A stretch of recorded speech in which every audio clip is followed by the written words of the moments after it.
Hey ambitious professionals, it's Linda Rayner of lindarayner.com, career strategist. I help driven professionals like you to enhance your personal brand so that you can pursue a career you'll truly enjoy. And in this video, I want to share with you 5 tips that I have to help you to be more confident in your upcoming interviews. And one of the most common things I hear from my clients is when they go into an interview room, they feel extremely nervous, they're super intimidated, you feel as though there's multiple sets of eyes on you, even if it's just one person. And when questions are asked of you, because you're nervous, you either start rambling or you completely draw a blank, your mind shuts down, and you just don't know what to say. So here are 5 things that you should keep in mind before going into an interview in order to maximize your confidence. So let's talk about the first one, and that is to remember your value. I've talked about this concept in many other videos, and that's because knowing your value is all part of having a strong personal brand. So ask yourself and remind yourself, why did they invite me to this interview in the first place? It's because I have the right technical expertise and the experience or the potential to be able to help this organization in this particular position. When you can remember your value, it really helps you to boost your confidence. And if that doesn't help, then ask yourself even other further questions, such as, what have I contributed to other organizations in the past? Or what have I done to improve a situation in the past that I can contribute and repeat in this new opportunity? Think of all the positive things that you've done, and that helps you to build a concept around your self-worth and your value for what you can do for them in this particular interview setting. All right, so let's move on to number 2, and that is use the power of persuasion.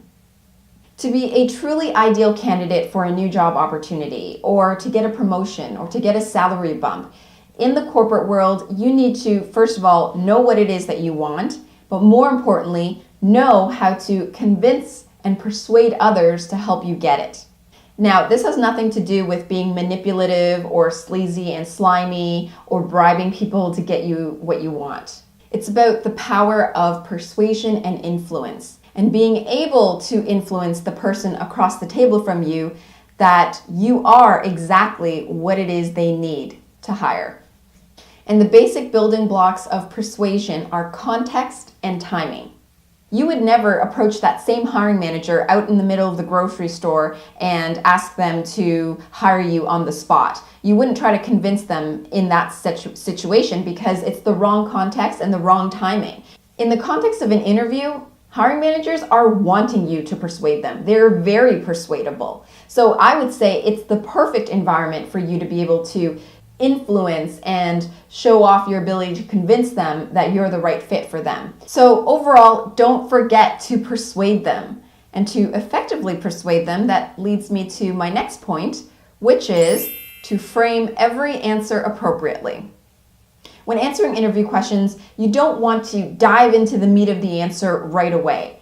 Instead, you want to take a step back and set it up, frame it. It's almost as though you're developing the skeleton before you add on the meat. And this is particularly applicable for behavioral questions, where the interviewer is expecting you to tell them an entire story about a situation or conflict that you had to overcome and how you handled it. If you don't deliver the story the right way by framing it and setting it up properly from the beginning, then your point isn't going to come across the way that you'd want, and it won't come across as very convincing. So for example, when the interviewer asks a question like, tell me about a difficult situation and how you handled it, a lot of people get very superficial, they kind of brush over the facts, and they just jump right into, this is how I resolved it. What that does is that it lacks the feelings and the emotions and the details that you could have provided to the interviewer to really engage them. They don't feel compelled and convinced that the situation really was all that big of a deal when you really just kind of brush through it and get to the end. So instead, when they're asking you, tell me about a difficult situation and how you handled it, describe the difficult situation itself. Really get into the details, paint the picture, talk about the emotions that you experienced, the thought process that was going on in your mind. And then once you've painted that and set it up well, whatever process that you went through to resolve that situation is going to look amazing, because you really did a good job at engaging and pulling in the interviewer into your world, into your story. And number 4 is to always have extra stories in your back pocket. The worst situation is going into an interview unprepared and not having predicted the questions and answers to what you would be asked. So it's important to have multiple examples and stories and accomplishments that you can leverage and pull out of your back pocket anytime that there is a new question being asked of you. So you don't want to use the same simple story because you're not going to get very far in the interview process. So I would say maybe bucket your answers according to the category. So it could be you have a story and example for your technical expertise, you have another one that demonstrates your leadership, and you have another one that demonstrates your strong communication skills. Well, however way you want to organize them, make sure that you have at least 3 or 4 examples or stories that you can simply pull out of your back pocket whenever a new question is asked of you. And finally, visualize and energize. Visualizing means that for the days and nights leading up to the actual date of the interview, you want to take some time out of your day, even just for 5 minutes, close your eyes and visualize your interview going well. See yourself getting along with the interviewer, being able to seamlessly answer their interview questions, and developing a really strong rapport with them. You see them nodding, you see them wanting to get to know you even more, really being engaged, and you see yourself going even over the interview time, which is always a good sign, then that was allotted for you. Athletes do this all the time before a big game. They do this so that they can see themselves winning, and it creates this sense of belief that it's going to happen. And what that does is it creates this energy and momentum for you that you are going to do well. So when you have that spirit and energy and momentum going for you, really, there should be nothing holding you back.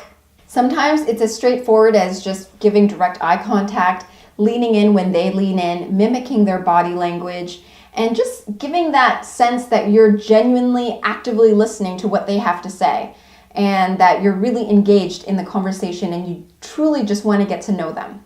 So there you have it, my 5 tips on how you can be more confident in your interviews.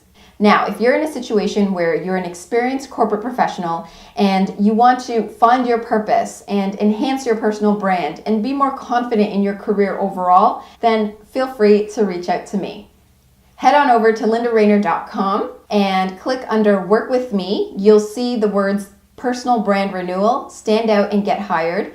Then fill out the application form. And from there, if I think that we're a match, I will reach out to you to contact you directly. So if you like this video, then please give it a thumbs up, subscribe, share it with your friends, and let them know that this channel is all about helping driven professionals like you to enhance your personal brand so that you can go after a career you'll truly enjoy. Thanks so much for watching, and I will see you in the next video.